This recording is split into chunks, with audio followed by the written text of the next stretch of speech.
strike the last word. This past October, the Department of Health and Human Services issued a proposed rule that singles out pregnancy resource centers and preemptively suggests these would no longer be allowable for state TANF expense due to the assertion that they would not be, quote, reasonably calculated to accomplish a TANF purpose. As Chairman Smith and I pointed out in our comment letter to HHS on this proposed rule, the changes offered in this proposed rule are in clear violation of congressional restrictions placed on the department's ability to regulate.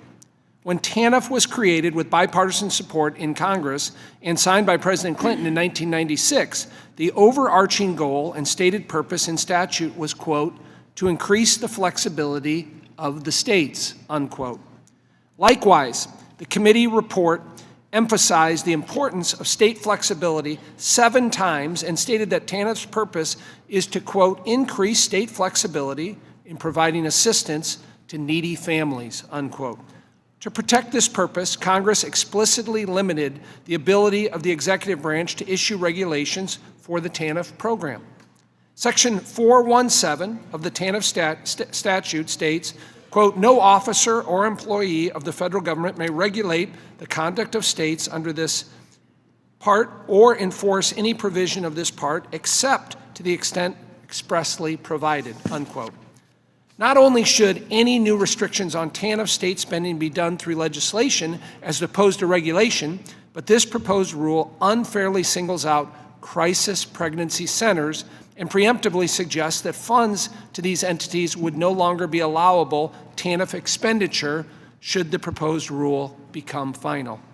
Pregnancy centers are an important and vital alternative for expectant mothers, and unilateral efforts to limit the funding sources available to them will only hurt women and families. For one example, in the state of Illinois, the Women's Care Center, of which there are actually 35 locations across 12 states, serves as the largest pregnancy resource center in the United States. The one in Peoria, Illinois, serves 1 in 5 women in the Peoria area and surrounding counties.